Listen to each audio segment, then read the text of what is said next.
Governor Spencer Cox wants to incentivize Utah schools to ban cell phones in the classroom. ABC4's Cade Garner breaks down the plan.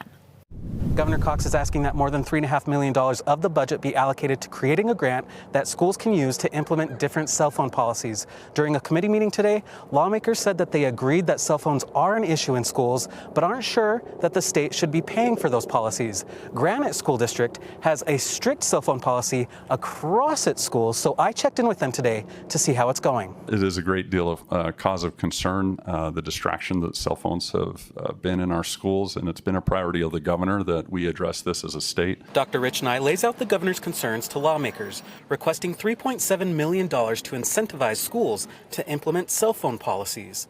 If we can remove those distractions that the cell phones have created, we'd certainly explore all those options to do so. Lawmakers agree something needs to be done, but for the most part, say leave it up to the schools. I went and toured a school, and they just keep their phones in their backpacks, and that doesn't cost us anything, and I think it teaches kids self-discipline instead of just taking it away. In the budget year that we're in, I would be leery of investing money in pouches and lockers, but I can understand the goal of trying to get kids focused in the classroom. There is also a worry about what could happen if phones are completely taken from students. I like that idea that kids put them in a place and then they pick them up at the end of the class period, because then if there were an emergency, heaven forbid, school shooting, kids have access to them, and they also have access to them between class periods. Granite School District has a new policy in place this school year. In grades K through 8, there are no cell phones allowed bell to bell.